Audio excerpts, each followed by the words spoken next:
Dhe tha, ja gulam, tha, o djalosh, o qun, inni uallimuke kelimatin, unë do të ti mësoj ty disa fjalë. Ihfadhillaha yahfazk. Ruaj Allahun, Allahu të ruan ty. Ihfadhillaha tajidhu tujahak. Ruaj Allahun, atë çdo herë do ta kesh para vetes. Idha sa'alta fas'alillah. Sa herë që të kërkosh, kërko vetëm prej Allahut. Wa idha ista'anta fasta'in billah.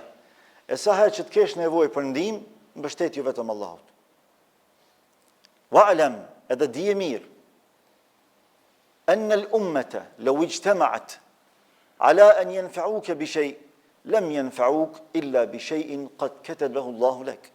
Dije mirë se sikur I gjithë njerëzimi, I gjithë ummeti të mblidheshin për të bërë ty një dobi të caktuar, nuk kanë mundësi për ta bërë një gjë të tillë pa thënë Allahu subhanahu wa taala, pa vendosur Allahu.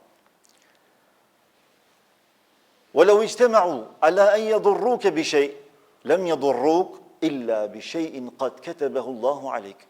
Por dhe sikur të mblidheshin gjithë njerëzit e botës për të bërë ty një dëm të caktuar, ata nuk kanë mundësi që të bëjnë ty dëm pa caktuar dhe pa vendosur Allahu subhanahu wa taala.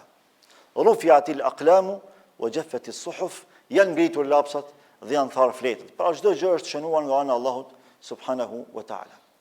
Ky hadith është madhështor sepse e përfshin komplet fenë e Allahut. Edhe fetarinë e jashtme, edhe fetarinë e brendshme.